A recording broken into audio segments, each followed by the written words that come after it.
आंजों समायथाव गैया बे मुलुगाव फै नों आंनि खाथियाव था नों आंजों लोगोआव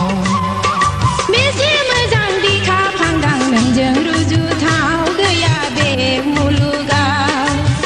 फै नों आंनि खाथियाव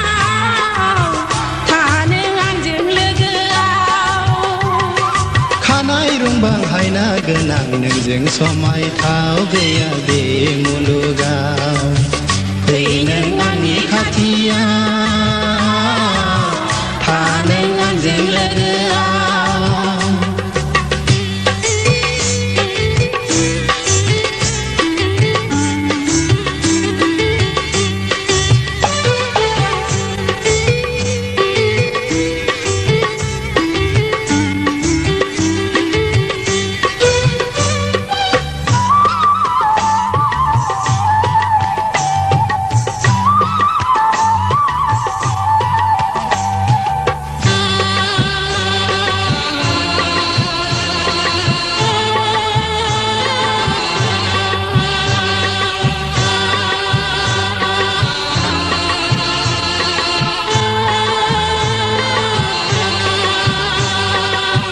नोंदि आंनि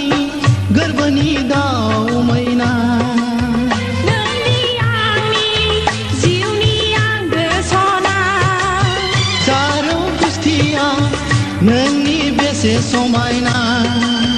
नोंनि देंखोआ बेसेदि गोसोथावना जोंनि अनलायनाया बे मुलुगाव गोसारलांगोन जोंनि अनलायनाया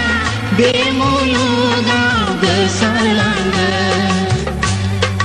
खानाय रुंबां हायना गोनां नोंजों समायथाव गैया बे मुलुगाव फै नों आंनि खाथियाव था नों आंजों लोगोआव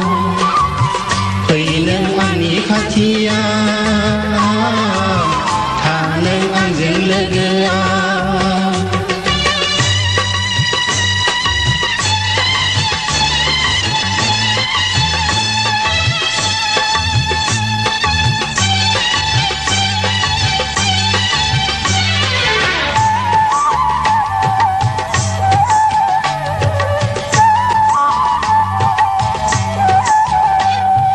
बारदै सिखोला जानानै आं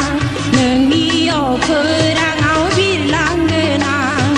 बारदै सिखोला जानानै आं नोंनि अखोराङाव बिरलांगोन आं सोमखोर जोमै जाना नोंखौ बरायगोन आं सोमखोर जोमै जाना नोंखौ बरायगोन आं फैलाव बुहुमाव जों सानैजों दावगालांगोन फैलाव बुहुमाव जों सानैजों दावगालांगोन खानाय रुंबां हायना गोनां नोंजों समायथाव गैया बे मुलुगाव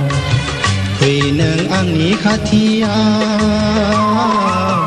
था नों आंजों लोगोआव